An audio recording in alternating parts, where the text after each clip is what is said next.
Bem-vindos esta noite aqui na RTP, frente a frente entre Pedro Nuno Santos, do PS, e Mariana Mortágua, do Bloco de Esquerda. Boa noite aos dois, muito bem-vindos. Determinou o sorteio que comece por si, Pedro Nuno Santos, e o Bloco de Esquerda tem feito vários reptos para, antes das eleições, ser esclarecida a posição do PS e um acordo possivelmente escrito sobre o que podem fazer ambos após as eleições. Pergunto-lhe se tem receio de assumir esse acordo já com o Bloco, para não perder votos ao centro que tanto precisa. Bom, antes de mais, boa noite ao João, à Mariana e a quem nos acompanha em casa.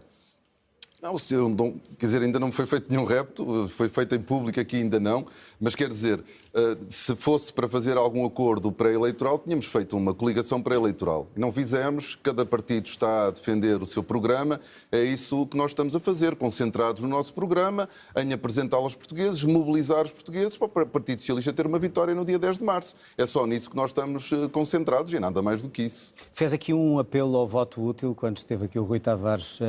Apela também aos portugueses para votarem mais no PS do que no Bloco de Esquerda? Fez a interpretação de fiz o apelo ao voto útil. O que eu fiz foi um apelo ao voto no PS, que ninguém tenha dúvidas que eu quero que o Partido Socialista tenha o melhor resultado possível. Vou-me bater por isso.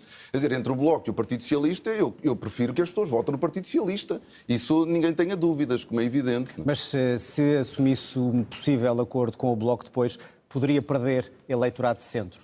Não tem a ver com isso, porque neste momento o Partido Socialista trabalhar em conjunto com o Bloco de Esquerda nem sequer seria uma novidade. Eu fui secretário de Estado dos Assuntos Parlamentares durante 4 anos, 4 anos que eu já disse que são de boa memória para os portugueses, em que nós conseguimos fazer muitos avanços para lá da reposição dos cortes do PSD e, portanto, obviamente que quando alguém olha para mim, sabe que há disposição para se construir uma solução de governo que não exclua o Bloco de Esquerda, com quem trabalhei durante vários anos. Mariana Mortágua, isto é um avanço àquilo que tem feito publicamente. Disse que ainda não lhe fez um repto frente a frente, está aqui frente a frente. Porquê é que é tão importante para o Bloco ter este acordo ou esta negociação de um acordo escrito com o PS antes das eleições? Bom, boa noite a ambos. Eu e o Pedro Nuno Santos temos uma responsabilidade, que é apresentar ao país uma solução de estabilidade para virar a página das políticas da maioria absoluta na habitação, na saúde e no salário. E é muito importante que se vire essa página das políticas da maioria absoluta, porque temos uma avaliação negativa. Quando olhamos, por exemplo, para a saúde, vemos o desastre que foi e que foram as políticas da maioria absoluta na saúde. O PS fez uma escolha. Escolheu não ter políticas para manter os profissionais no SNS, escolheu não ter políticas para atrair os profissionais para o SNS e hoje tem um Serviço Nacional de Saúde com muita capacidade de dar respostas, já lá vamos discutir com urgências em fechadas. cada um desses assuntos. A questão é porque é que é tão importante ter antes das eleições esse sim do PS. A clareza e a responsabilidade que temos é de apresentar uma solução de estabilidade. E essa solução de estabilidade tem de dar uma resposta e as pessoas têm de ter a confiança que se vira às páginas de políticas da maioria absoluta que agravaram problemas na saúde, na habitação, nos salários. E é a clareza sobre o que vai acontecer no dia a seguir às eleições que mobiliza para o voto. É a certeza de que há soluções para as grandes questões, as grandes preocupações das pessoas, é essa certeza que mobiliza para o voto. E é por isso que é tão importante perceber o que é que correu mal no SNS, perceber porque é que o SNS hoje está dependente de tarefeiros e de horas extra, que têm um custo enorme, sem garantir acesso das pessoas, porque é que há mais 1 milhão de pessoas sem médico de família desde 2019. Sei que quer discutir o SNS, já lá vamos. Porque é que tem que ser um acordo escrito para fecharmos este assunto? Não há outra forma de acordo. Os acordos são escritos, são escrutináveis pelas pessoas, é assim que funciona a democracia.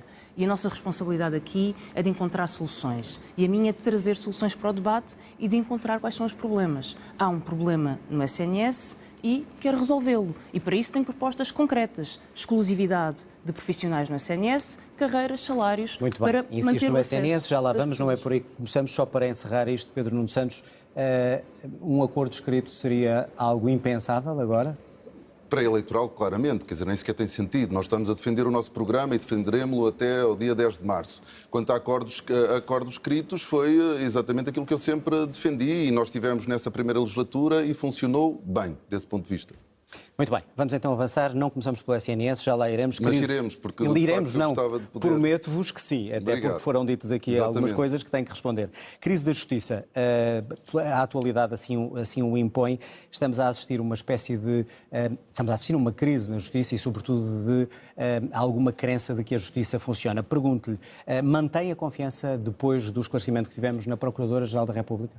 Eu julgo que foi, desde logo, muito positivo que a Procuradora-Geral da República tivesse dado explicações sobre um caso que teve uma grande atenção mediática, suscitou dúvidas, suscitou crítica pública e é muito importante que a Procuradoria-Geral da República perceba que há casos que têm um impacto mediático e político, já agora, porque foi um governo regional, neste caso, que caiu e que dê explicações. Eu acho que isso foi muito positivo, para além de que no comunicado, se formos lê-lo com atenção, é reconhecida também a subordinação hierárquica e o acompanhamento que a Procuradoria fez do trabalho que as magistradas responsáveis pela investigação também fizeram. E esse é também um aspecto muito importante, até porque o Partido Socialista, no seu programa, defende a clarificação da relação de poder hierárquico no Ministério Público.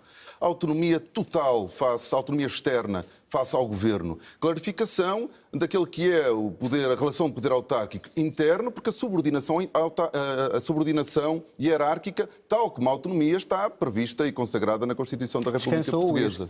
Este esclarecimento descansou em relação aos processos a que estão envolvidos? Eu acho que foi positivo o esclarecimento. Acho muito importante que a Procuradoria-Geral da República perceba que tem que dar esclarecimentos também ao público, ao país. Caíram, num curto prazo de tempo, 2 governos e é importante que, obviamente, a Procuradoria-Geral da República dê explicações ao país. Fez isso e eu queria registrar isso como positivo. Mariana Mortágua, a mesma pergunta, ou seja, se tem confiança na Procuradora-Geral da República depois deste esclarecimento ou ficam muitas dúvidas sobre como é que o Ministério Público está a atuar?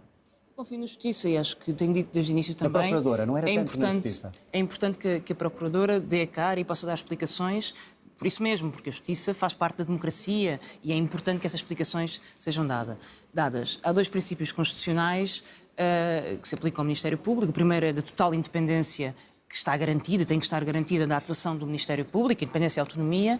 O segundo é a questão hierárquica do Ministério Público, que tem que ser assegurada e compreendemos que haja diferentes interpretações, inclusive dentro do Ministério Público, sobre a concretização dessa estrutura hierárquica e é importante que ela seja esclarecida e estamos sempre disponíveis para o fazer. Não tem razão algumas figuras da esquerda que dizem que isto é algo que devíamos estar preocupados, pode ser perigoso a contradição quando há indícios, quando não há, há preocupações no funcionamento da Justiça. É óbvio que é incompreensível que possa haver uma detenção durante 21 dias sem uma resposta do Tribunal. Tal como é incompreensível e é uma preocupação que em Portugal 20% da população prisional sejam prisões preventivas ou que demore 10 anos entre o início de uma investigação e o início de um julgamento ou até que exista uma acusação.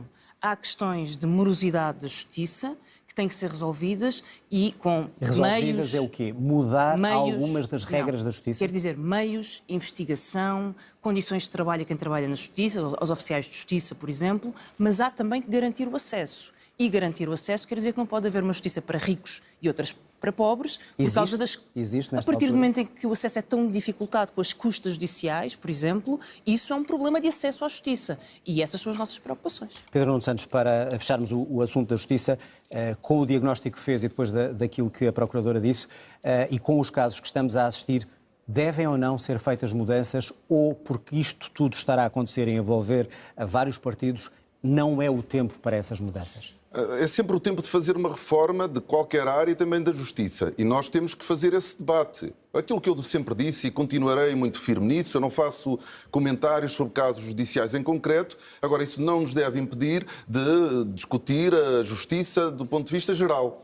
E, aliás, a Mariana traz aqui 2 matérias com as quais eu concordo em absoluto, porque nós não estamos só a falar do Ministério Público. A Justiça é muito mais do que isso. A Justiça é amorosa e, obviamente, que do ponto de vista do acesso também há muito a fazer na revisão do sistema de apoio judiciário, na redução das custas judiciais e do ponto de vista, obviamente, obviamente, a celeridade. Nós temos que conseguir identificar os bloqueios ao longo do processo que estão a dificultar que os processos terminem de forma mais célere. E a mudança será portanto, legislativa? Discussão também, a discussão da justiça não é só discussão do Ministério Público. E nós temos estado também presos só à discussão do Ministério Público. A morosidade na justiça é um problema grave no nosso país, a qual nós temos que dar resposta. Bom, vamos avançar. Queria começar pelo controle público de empresas privadas, que o Bloco tem como prioridade, li com atenção. falar de saúde. Já lá vamos, fiquem descansados. O Bloco tem como prioridade a recuperação do controle público de algumas empresas do setor da energia e do CTT, Galp, EDP, REN, CTT.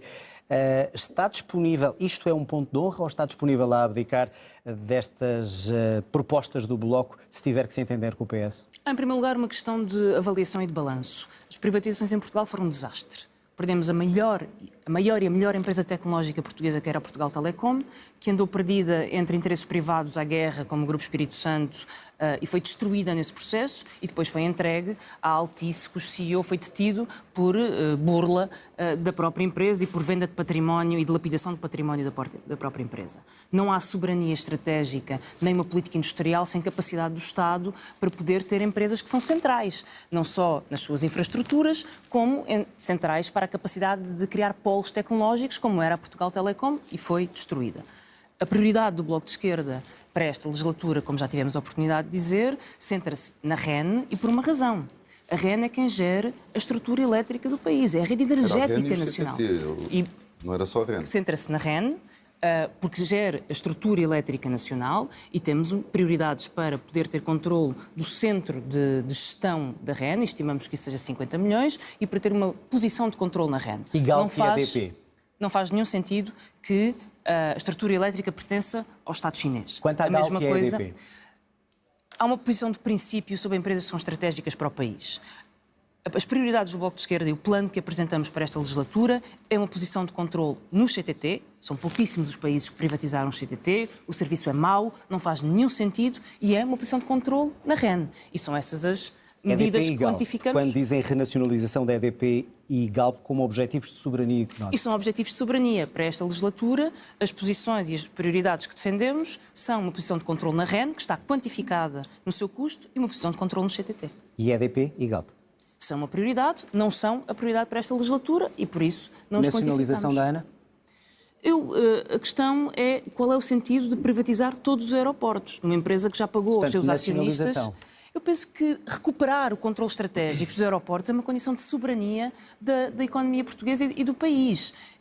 Ter empresas que já pagaram aos seus acionistas privados em 10 anos, em 8 anos, todo o preço de compra e que agora são apenas uma extração do país de riqueza diretamente para acionistas estrangeiros, sem controle dos aeroportos e sem os investimentos que foram prometidos, isso é um ataque à nossa economia e tem sido um ataque à nossa economia. Mas não disse a palavra, é nacionalização.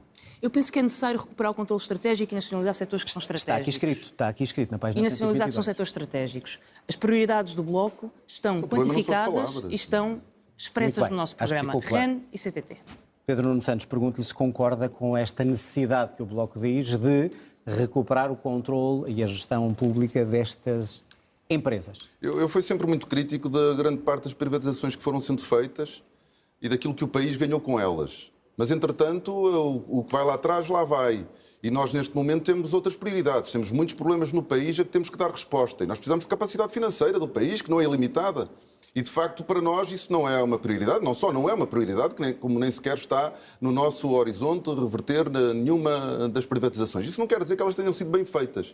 Só que nós não podemos estar sempre a desfazer, a desconstruir, a andar para trás. Neste momento nós estamos a olhar para a frente e, de facto, tendo em conta a restrição orçamental e financeira que o país tem, essa não é uma prioridade para o Partido Socialista. Portanto, não é uma prioridade, para que não haja dúvidas. Não consta sequer do nosso horizonte. Mas se isso for uma das linhas vermelhas do Bloco para um acordo pós-governamental, a resposta do PS é não. Eu julgo que o Bloco de Esquerda também não define linhas vermelhas. Mas estou-lhe a perguntar assim sobre há sempre sim, claro, não quero falar pelo Bloco de Esquerda, peço. Não quer dizer, nós num processo negocial, isso não está em causa para nós, não está no nosso quadro, não está no nosso programa. A todas estas propostas. Agora, nós devemos ir sempre para um processo, se houver algum momento necessidade disso, vamos sempre para um processo com abertura, mas obviamente que há matérias que para nós são importantes. E as matérias mais importantes para nós têm a ver com compromissos internacionais, com a política externa, com a pertença à União Europeia, com aquilo que significa o cumprimento dessas regras. Isso para nós são matérias estruturantes para o Partido Socialista, mas nós estamos sempre abertos a discutir política económica, a discutir política social, quer dizer, não se parte para uma negociação cheia de linhas vermelhas. Isso significa que não se está disponível para negociar. Agora, não está no nosso horizonte, nós achamos errado estarmos a andar para trás, nós achamos que há outras áreas onde nós devemos investir e onde devem ser as nossas prioridades. Vamos então ao Serviço Nacional de Saúde e à saúde em geral. Mariana Mortágua, preocupou de alguma maneira ouvir Pedro Nuno Santos dizer que não tem nenhum dogma na participação dos privados na saúde em Portugal e no SNS? Os privados já participam na saúde em Portugal. Aliás, têm-se e são garante uma parte dos serviços de saúde. O problema é que estão a drenar os fundos do SNS e, em certa medida, estão a utilizar fundos que deviam estar a ser utilizados para reforçar o SNS.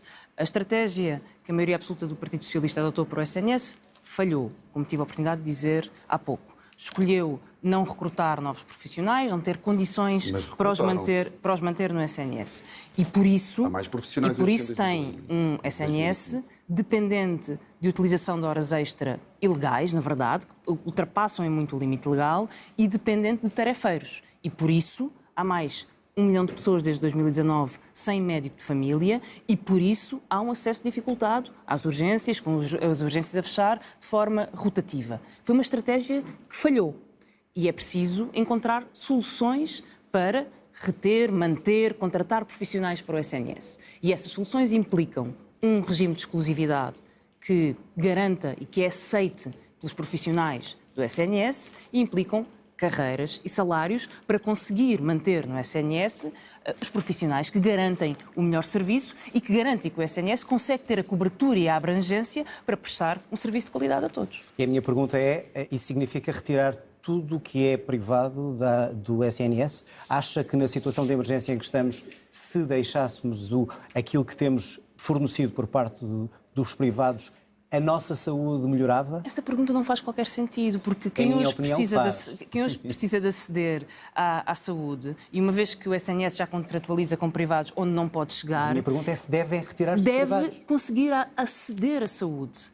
E, se for através de um privado, deve continuar a fazê-lo. Agora, o que o Bloco de Esquerda defende, e o que eu defendo, é que é preciso investir no SNS para que o SNS consiga dar resposta e consiga não precisar de canalizar cada vez mais recursos para o privado, porque depois o privado o que faz é vir buscar os profissionais ao SNS. Menos dos 50% que vão do SNS para os privados. Mais investimento no SNS para não ser preciso recorrer ao privado. Em momento nenhum se pode concluir daqui que a proposta é retirar o acesso das pessoas à saúde, como é lógico. Não é à saúde, é diminuir o peso dos privados, era isso que eu lhe aumentar a capacidade de resposta do SNS. Não diminuindo os privados.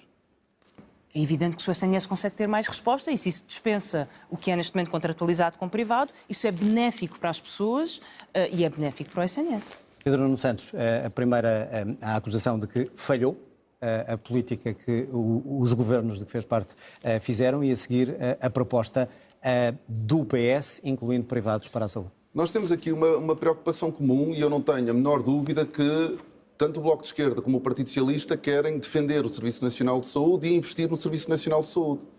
Mas quando nós ouvimos o Bloco de Esquerda e a Mariana Mortágua a falar sobre o SNS, aquilo que nós ouvimos basicamente é a valorização das carreiras médicas. E não há nenhuma dúvida de que nós precisamos de fazer isso. Valorizar as carreiras médicas, valorizar a grelha salarial. Uma das propostas, aliás, duas propostas que o Bloco de Esquerda fez para aprovar o Orçamento de Estado de 2022 era a contratação, dedicação plena e respectivos incentivos e a criação da carreira técnico auxiliar de saúde. As duas estão cumpridas pelo governo do Partido Socialista. A Mariana defende o aumento de 40% sobre o salário base para a dedicação exclusiva. Pois foi isso exatamente que se fez para a dedicação plena.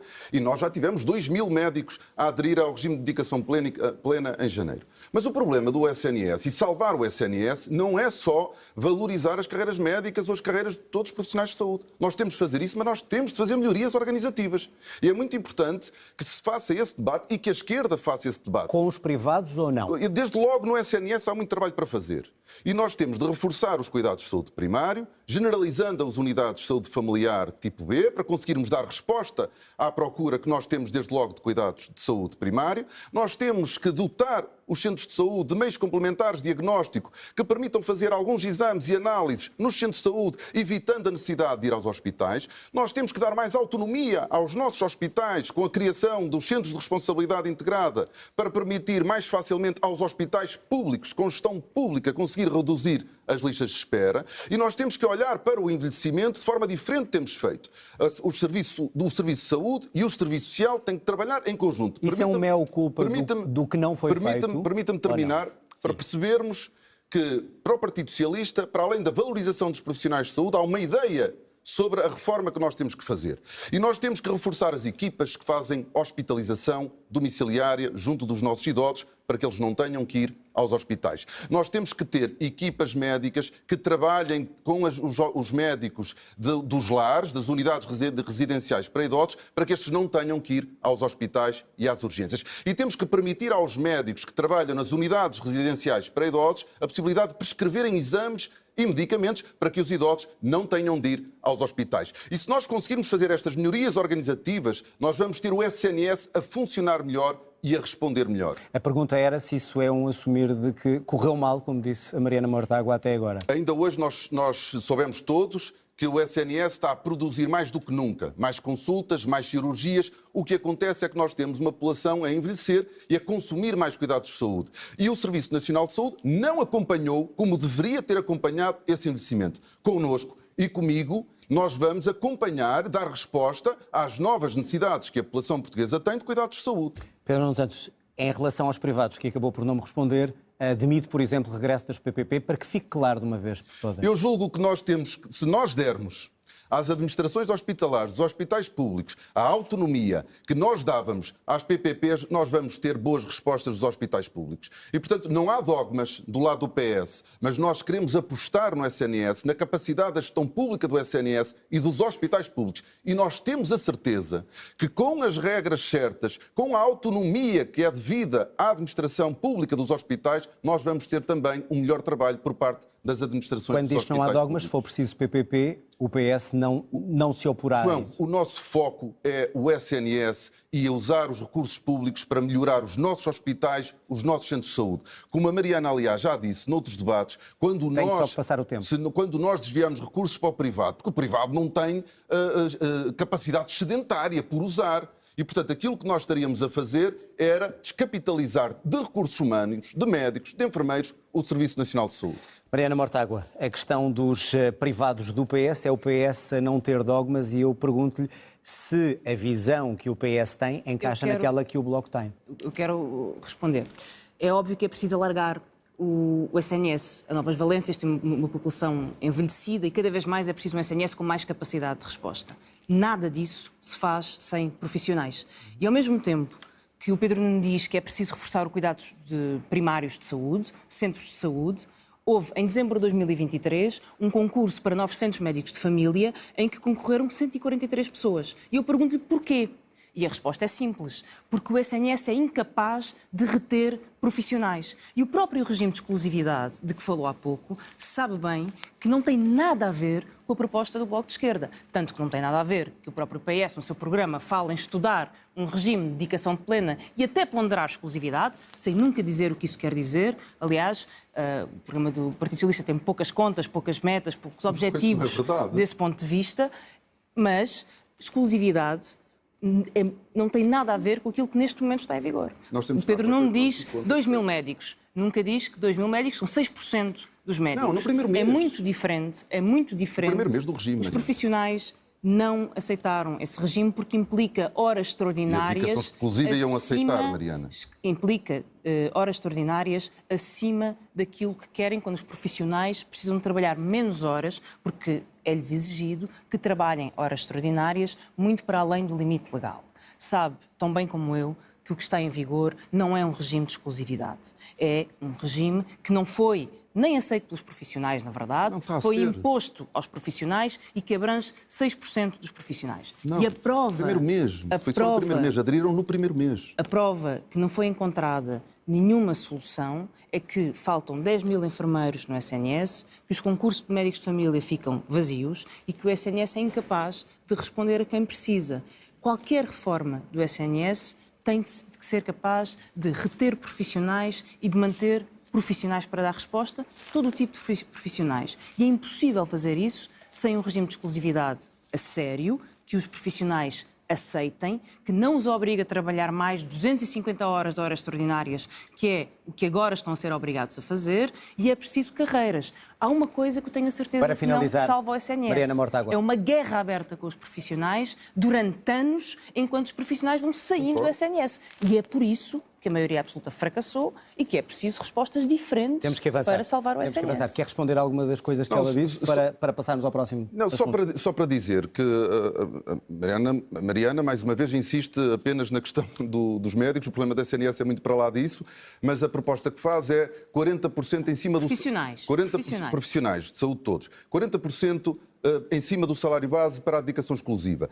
E como é que a Mariana acha que vão aderir a um programa, a um regime que impede que possam trabalhar no setor privado, quando nós, aquilo que fizemos na dedicação plena foi 43% em cima do salário base. E tivemos já 2 mil médicos no primeiro mês. 6%. A Mariana quer mais médicos. Não explica como é que os consegue garantir com dedicação exclusiva. Um regime que os profissionais... Mariana Mortágua, Pedro Nuno Santos, temos mesmo que encerrar este assunto. Foi incapaz. Vamos avançar. Também a crise da habitação. O nosso tempo já não é muito, portanto, vou tentar concentrar isto em 2 ou 3 medidas e propostas. Mariana Mortágua, num governo PS, eventualmente, com a participação do BE, do Bloco de Esquerda, como é que um governo, em sua opinião, atendendo à proposta que tem aqui sobre a Caixa Geral de Depósitos, pode obrigar a Caixa a baixar os juros? De uma forma muito concreta. O Estado é o único acionista da Caixa Geral de Depósitos. Pode obrigar? Pode ter uma política para determinar, uma política de mercado da Caixa Geral de Depósitos, que não só não põe em causa a estabilidade financeira da Caixa Geral de Depósitos, nem sequer os seus lucros, como tem um impacto imediato na prestação ao crédito das pessoas, como tem um efeito de arrastamento no mercado. E esta é uma questão essencial, porque a questão da habitação tornou-se hoje a maior crise em Portugal. É mais uma área em que a maioria absoluta não conseguiu resolver um problema, pelo contrário, os preços foram sendo agravados e em que é preciso encontrar propostas para descer preços. A Caixa Geral de Depósitos é uma delas, mas também é preciso tetos às rendas especulativas, como é preciso diminuir a pressão que hoje existe, nomeadamente do excesso de alojamento local nos centros das cidades e nas cidades. Já respondeu, e estas são respostas deixe-me ouvir a opinião de Pedro Nuno Santos. Faria sentido esta proposta do Bloco e pergunto-lhe até que ponto é que, ou qual é a sua opinião sobre o papel da Caixa Geral de Depósitos para ajudar a resolver esta crise da habitação? Seria possível, num Conselho de Ministros, dar uma ordem à Caixa Geral de Depósitos para baixar os juros? Não, não pode. Esta medida não é possível. Mas ela tem um problema antes disso, de não ser possível, ela tem outro problema. Ela é regressiva. Porque os 1.000 milhões de euros que a Mariana normalmente recorda de lucro da Caixa Geral de Depósitos nos primeiros 9 meses são de todos os portugueses. E são dividendos distribuídos ao Estado que o Estado aplica, e pode aplicar desde logo, na construção de habitação para todos os portugueses.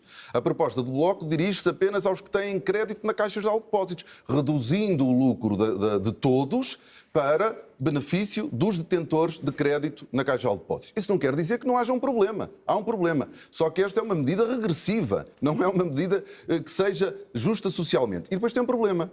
Um acionista, e não é um acionista público, seja público ou privado, não pode dar orientações sobre o modelo de risco e preços dos bancos. Não pode dizer baixa o spread. Nem um acionista público, nem um acionista privado. O que o acionista público pode fazer é definir a estratégia. E pode até dizer que quer ou deseja que a administração tenha uma política de crédito generosa, uma política de crédito favorável, mas não pode determinar baixo spread. Isso é impossível nas regras que nós partilhamos. Portanto, é uma medida que não funciona. Segunda medida, também do Bloco, já queria a sua opinião, proibir a venda de casa a não residentes. É uma medida que o PS seria disposto a aceitar? Ou também é impossível? O Bloco diagnostica um problema, mas não apresenta boas soluções. Já aqui tem sido debatido ao longo de vários debates este tema. A Mariana dá sempre o exemplo da Dinamarca e de Malta. Já todos sabemos a esta altura que decorre de derrogações especiais na altura do Tratado de Adesão, que Portugal não tem. Mas a questão não é só essa. É que se nós formos ver os preços da Dinamarca e os preços de Malta, estão em linha com o crescimento dos preços do resto da União Europeia. Também não é a solução. E a questão que se pode colocar é, então qual é? E se me permite aqui algum tempo... Estamos a chegar ao fim porque... Nós temos que atuar... Eu peço desculpa... Se puder enumerar é que temos 5 minutos para chegar... Senão não vamos a mais temas. Nós temos posições mais equilibradas do que o Bloco de Esquerda. Nós queremos atuar do lado da oferta e nós queremos atuar do lado da procura. E do lado da oferta nós queremos continuar a investir a sério no parque público de habitação e queremos dar oportunidades para que o privado também faça. Por isso é que há IVA a 6% para o arrendamento acessível e há IVA a 6% para a construção para arrendamento acessível e há IVA a 6% para a construção a custos controlados. E do lado da procura, retirar o teto das rendas para o Porta 65, para que mais jovens e mais casas possam ser abrangidas pelo Porta 65, aumentar a dedução em sede de IRS com despesa de arrendamento de 600 euros para 800, a fórmula de atualização das rendas, em vez de pormos um teto, porque para haver inquilinos nós precisamos de senhorios, nós temos uma fórmula que vai incluir a evolução salarial, não apenas a inflação. Passar a palavra. Terminando, garantia pública para acompanharmos os jovens casais que querem comprar casa, dando-lhes conforto e aí sim reduzir o risco aos bancos que lhes permita reduzir os spreads e para terminar, dando a possibilidade, caso a vida corra mal e um dos membros da família perca o emprego ou tenha uma grande quebra salarial, pode-se contratualizar com o Estado. A família, em vez de perder a casa para o banco, contratualizar já deram as vossas propostas, quer do lado, quer do outro. Mariana Mortágua, só em relação... Eu tenho uma grande desvantagem de tempo e eu preciso utilizá-lo. Mas responda-me, pode utilizá-lo. Diga-me só, em relação a proibir a venda de casas a não residentes, se acha também eu ia naturalmente responder mas por isso eu quero sobre essa questão. O problema das medidas que a maioria absoluta do Partido Socialista apresentou é que, à medida que elas iam sendo apresentadas, o preço das casas ia subir. Ou ia subindo. E hoje, Portugal é o terceiro país mais caro quando comparamos o preço das casas com rendimentos. E Lisboa é a cidade mais cara para arrendar. Isso quer dizer que é preciso medidas para baixar o preço das casas e essas não são as medidas que estão em vigor, porque em 2024 foi o maior aumento de rendas em 30 anos e 2023 viu um aumento das rendas como havia pouca memória. E por isso é preciso medidas para baixar os preços da habitação. Não devemos aceitar que a Caixa Geral de Depósitos, que sendo um instrumento central do Estado, não possa ter um papel para melhorar o acesso ao crédito à habitação e baixar os custos da crédito à habitação. É, aliás, por isso que vale a pena ter um banco público. Não é para fazer uma política igual à dos privados, que faz com que subam as margens, lucros astronómicos, com uma vantagem que a utilização dos lucros da Caixa não tem, é que consegue arrastar os restantes bancos do sistema. A Caixa serve para ter um papel de serviço ao interesse público. É para isso que serve ter posições estratégicas do Estado em empresas públicas. Da mesma forma que não podemos aceitar que, perante a crise enorme de habitação que se vive, possa haver países que têm derrogações em regras europeias e outros que não têm. E, portanto, Portugal fica à mercê de uma procura externa sem limites, porque os salários em Portugal não se comparam com a procura milionária que vem de fora. Mas há outras medidas. Espanha aprovou uma lei sobre tetos às rendas. Há várias cidades na Europa e no mundo que põem limitações ao alojamento local. Se a Califórnia pode fazê-lo, vou-lhe pedir Portugal para concluir, pode para equilibrar o tempo. E, portanto, são precisas medidas para fazer aquilo que não foi feito até agora e consigam baixar o preço da habitação. O que é impossível... Porque essas não baixam. O que é impossível... Há uma coisa que é verdade. As da maioria absoluta não baixaram. E é impossível... Não há balas de prata para resolver um problema grave e difícil. Temos que concluir este tema. tema. Não há balas de prata, que é preciso novas medidas e o que não podemos ter é uma geração inteira...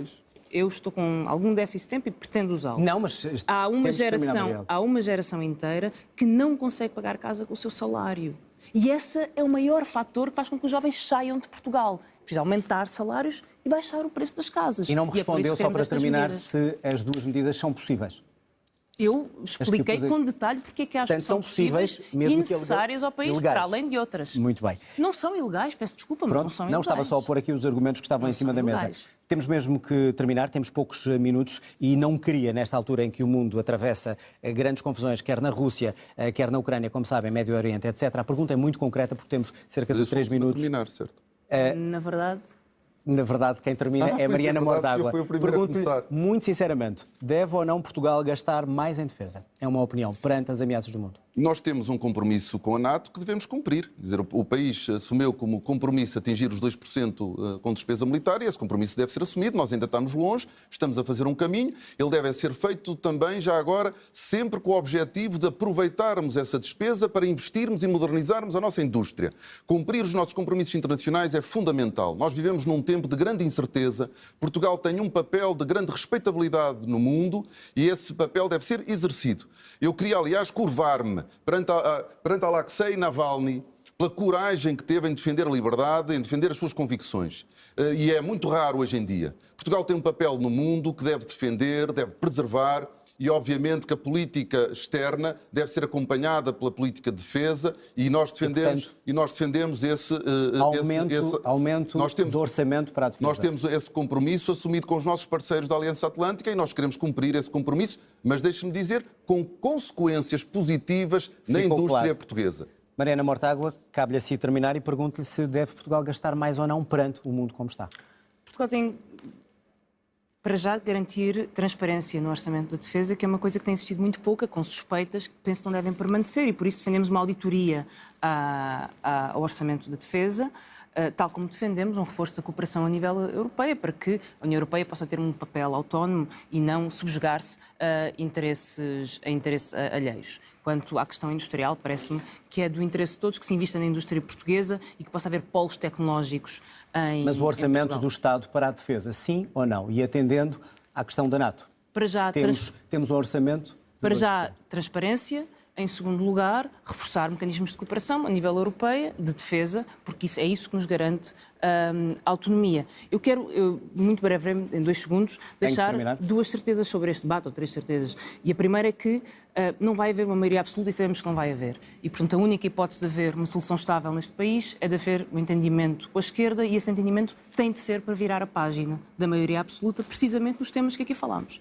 Na saúde, na habitação, nos salários, onde tivemos tempo para falar. Temos que fechar. E é só essa força que pode mobilizar o voto e garantir uma vitória. Pedro Nuno Santos dizia que ainda não tinha sido feito, está feito aqui, frente a frente. Pedro Nuno Santos, Mariana Mortágua, obrigado aos dois. Obrigado também a si, aí em casa. Termina aqui mais um debate para as eleições legislativas.